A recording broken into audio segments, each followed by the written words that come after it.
Donald Trump's former national security advisor, John Bolton's book, is due out in just a few days now. And of course, Donald Trump is freaking out. He said on Twitter, first thing this morning, he said, Bolton's book, which is getting terrible reviews, is a compilation of lies and made-up stories all intended to make me look bad. Many of the ridiculous statements he attributes to me were never made. Pure fiction. Just trying to get even for firing him like the sick puppy he is. First and foremost, his little claim there that the book's getting terrible reviews, actually it's not. So I don't know where that came from. I know you try to make yourself feel better, but you're lying when you say it's getting terrible reviews. It's not getting a whole heck of a lot of reviews right now, but the few that have come in are actually pretty positive. So why is Trump freaking out? Well, because like every other book that's come out about his administration, it's got some pretty damning material. And one of the more damning claims that has been revealed over the past 24 hours is that Donald Trump, in fact, asked China to help interfere, in a way, in the 2020 presidential election. Now, this is not quite the same level as the Ukraine scandal, where he actually wanted them to interfere and dig up dirt. This was more of a subtle, not necessarily illegal move by the president, because according to the book, Donald Trump asked President Xi of China to buy more agricultural products from the Midwest here in the United States, buy them for China so that these sales would go up.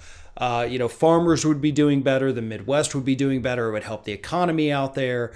And then they would be more likely to vote for Trump in 2020. Again, not exactly illegal, really. Just saying, hey, buy more stuff so I can win an election. But it does show you where this man's priority lies. And that he knows his policies screwed these people over. He just doesn't care. Until, of course, it's time for them to go and vote. So folks in the Midwest, please do remember, Trump knew he was screwing you over with the trade war. And then he tried to use you as pawns for China. He tried to play you to get China to buy more stuff so you would vote for him because you would think that he did a good thing for you when he was the one who hurt you in the first place. It's like if I'm in the process of just punching you in the face, and then I finally say, all right, I'm done punching you in the face. You don't look at me like, oh, wow, that's the guy that stopped me from getting punched in the face. No, that's not how it works. But that's how Trump thinks it works with the voters. Like he's just sitting up there punching you. And then when he finally stops, you don't thank him for stopping and saying, wow, I thought nobody would stop that. But you did. Thank you, sir. No. He's a horrible human being that screwed you all over, and I hope you're smart enough to understand that. But even though that is one of the most damning claims that has come out recently, it's also been a little misconstrued because there's lots of headlines saying that Donald Trump asked China to, directly interfere in the election. And again, what he asked them to do is not technically illegal, which is why I'm a little confused as to why that part of the story that has emerged, that has been released, is what people are focusing so hard on. Because according to Bolton, he also asked Turkey to interfere in the United States election. He asked other countries to help dig up dirt on his political rivals. That's a big deal. Here's a list from Alternet, actually. They did a good job of putting together the worst things mentioned in the book. His infamous Ukraine quid pro quo was in fact explicit, meaning there was intent. His intent was to influence the U.S. election, therefore it would be considered a crime. He also, by the way, Bolton says the Democrats really screwed the pooch by narrowing the focus of their impeachment just on Ukraine. Well, Bolton, you also kind of screwed the pooch by not testifying under oath, okay? You're not a hero here. You're still a horrible piece of crap. You could have done something about this. It still wouldn't have redeemed you for all of your past sins from previous administrations, but you could have done something. You're a horrible human being and always will be. Other claims he made is Trump reportedly did not know Britain is a nuclear power, reportedly asked if Finland is part of Russia. All right, so those claims like, okay, wow, the president's dumb. We know that. Those aren't really shocking. Secretary of State Mike Pompeo reportedly dismissed Trump's overtures to North Korea as useless.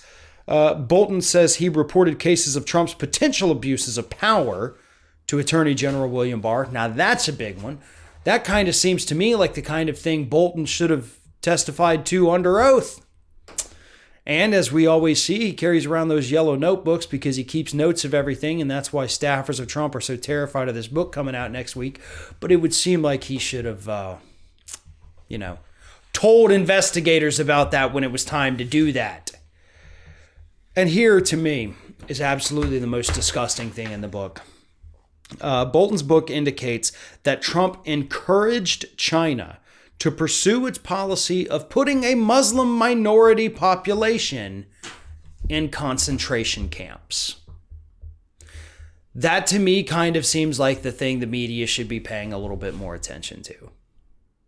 And given Trump's record, his policy record here in the United States, that seems entirely plausible and in line with what Trump has tried to do. His Muslim ban. We know that he likes to single out Muslims. We know that he likes to put people in cages, certain groups of people, ethnic groups. And yes, I know, by the way, those cages did not start under Trump, but he damn sure expanded them. These are some very serious claims. Bolton had a duty to tell the public these things under oath during the impeachment hearings. But instead, he chose to withhold it. Now he's criticizing Democrats and Republicans for a profit. That's what this is about. I'm sure most of these claims are true. Trump wouldn't be freaking out if they weren't. He would be suing Bolton if they were all lies. But sans lawsuit, we have to assume everything Bolton is saying is in fact reality.